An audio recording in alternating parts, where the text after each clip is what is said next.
कार्तिक मास की शुक्ल पक्ष की प्रतिपदा तिथि को मनाई जाती है। ये पूजा कब से और क्यों शुरू हुई?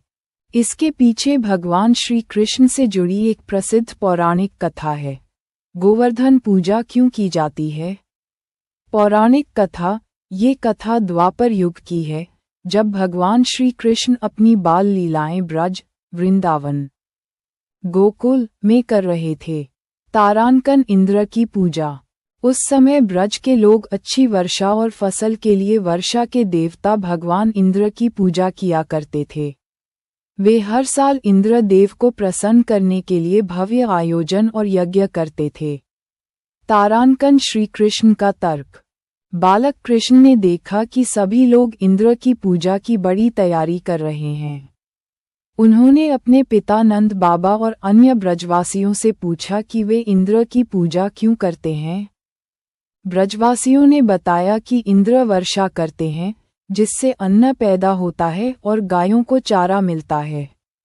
इस पर श्री कृष्ण ने तर्क दिया कि वर्षा करना तो इंद्र का कर्तव्य, काम है, लेकिन हमें भोजन और हमारी गायों को चारा तो इस गोवर्धन पर्वत से मिलता है। यही पर्वत हमारे पशुओं का भरण पोषण करता है और हमारी आजीविका का आधार है। इसलिए हमें इंद्र की नहीं, बल्कि गोवर्धन पर्वत की पूजा करनी चाहिए। तारांकन गोवर्धन की पूजा।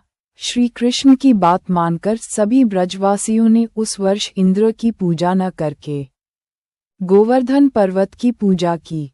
उन्होंने विभिन्न प्रकार के पकवान, 56 भोग बनाकर पर्वत को भोग लगाया, जिसे अन्नकूट, अन्न का पहाड़ कहा गया, और उसकी परिक्रमा की। तारांकन इंद्र का क्रोध। जब देवराज इंद्र ने देखा कि ब्रजवासियों ने उनकी पूजा बंद कर दी है और एक पहाड़ की पूजा कर रहे हैं, तो वे इसे अपना अपमान समझकर अत्यंत क्रोधित हो गए। तारांकन भयंकर वर्षा। इंद्र ने अपने क्रोध में ब्रज पर प्रलयंकारी, मूसलाधार वर्षा शुरू कर दी। ऐसी भयंकर वर्षा हुई कि पूरा ब्रज जलमग्न होने लगा और सभी लोग व पशु पक्षी घबरा गए।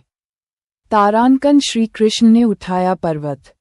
जब ब्रजवासी रक्षा के लिए श्री कृष्ण के पास पहुँचे, तो भगवान श्री कृष्ण ने तुरंत गोवर्धन पर्वत को अपनी सबसे छोटी उंगली, कनिष्ठा, पर उठा लिया। उन्होंने सभी ब्रजवासियों और उनके पशुओं को उस पर्वत के नीचे शरण दी।